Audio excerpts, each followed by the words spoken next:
It's more than 77,000 of us that are essentially being tortured. It's terrifying. The painstaking impact of no state budget deal. Is there any progress tonight?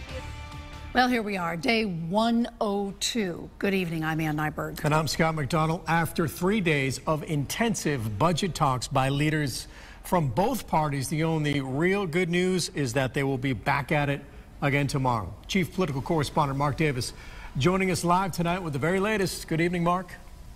Hi, Scott and Ann. Good evening, everyone from the Hartford newsroom.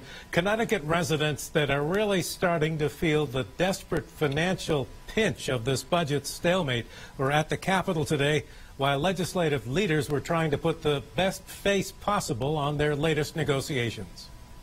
At this time, I don't see a way where we don't come to an agreement. We've had great conversations, and we're each time the conversations get us closer and closer together, in my view.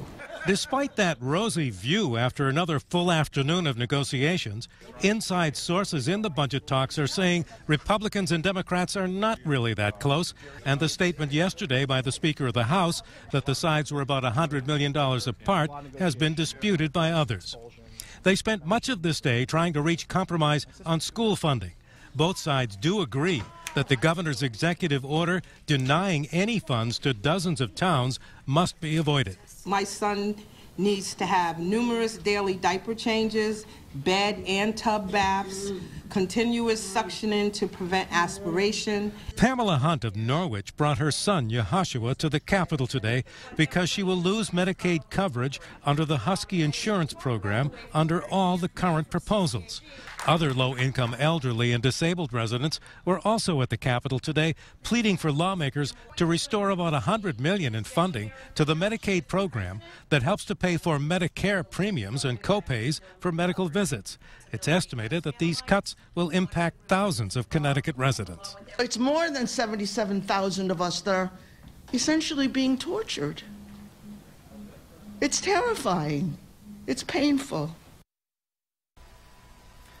Unfortunately, a source very close to the negotiations tells News 8 that this funding is unlikely to be restored because it's about $100 million and they just don't have it. Live from the Hartford newsroom, Mark Davis, News 8.